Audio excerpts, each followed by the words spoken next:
Well, food security is obviously a very wide-ranging issue that includes not only production but also minimising waste and promoting accessibility and stability of food supply.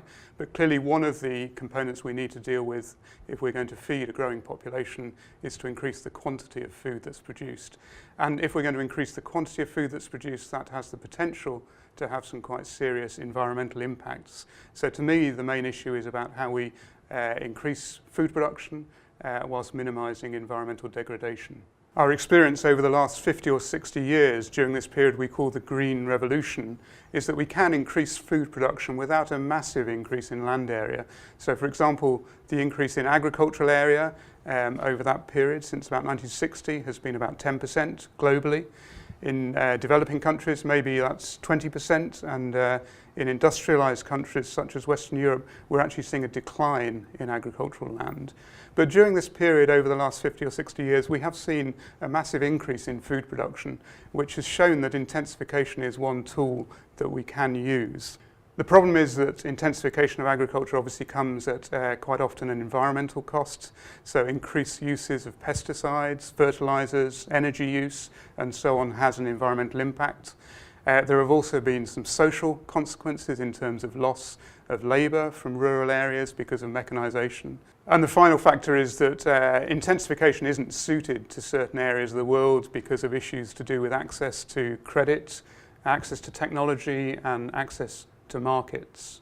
Expanding on the issue of the environmental impacts of agriculture, it's useful to think of a concept that economists call negative externalities. And this is the idea that the true cost of producing a product may not be reflected in its market price.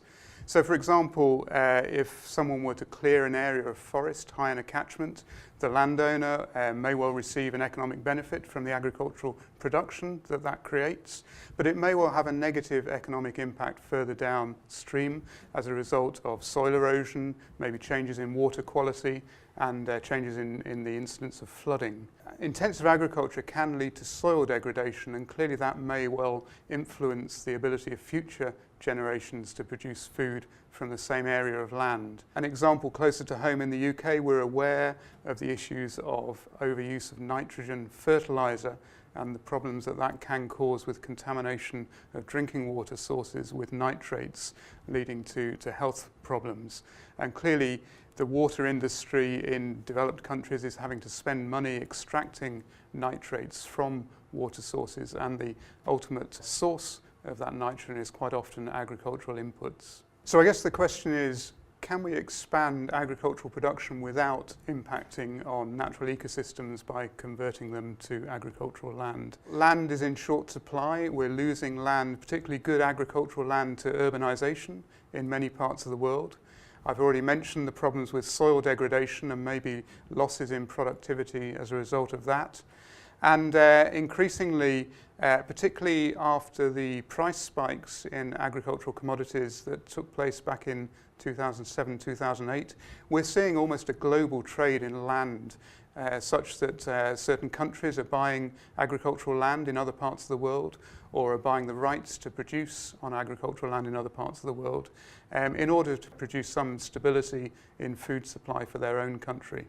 Another factor we're seeing is competition for the use of land for different products. So we're aware that land is not just being used to produce crops for food, but there's also increasing demand for growing crops for feed to support the livestock sector, and also growing crops for other purposes, primarily growing crops for fuel production. This has led to a debate in terms of how best to use our scarce land resources, and this is characterised by the phrase land sparing versus land sharing. So land sparing suggests that we ought to spare the remaining areas of natural ecosystems by intensifying production in the existing areas of agricultural land.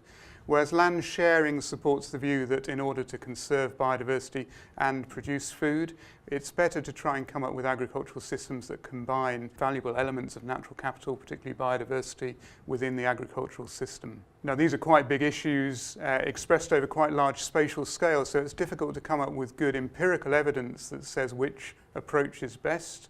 There have been a few very good studies in Africa and Asia recently that have sought to answer that question. And I think if we're looking at large scales, regional scales across different countries, it's fair to say that land sparing seems to be the better option, particularly in areas of the world where there are important natural ecosystems still existing. But what do we do in parts of the world where there's a more intimate mix between agriculture and semi-natural and natural habitats? For example, the landscapes of Europe. I think if we look in these areas, and particularly if we look at smaller spatial scales, we start to realise the benefit of promoting biodiversity within agricultural systems. We have a lot of evidence now about the so-called ecosystem services that biodiversity provides. So we're thinking here particularly those of benefit to farmers, so things like pollination, natural pest control, and all of the ecosystem services provided by the below-ground biodiversity, so particularly decomposition, nutrient cycling, soil formation, and so on.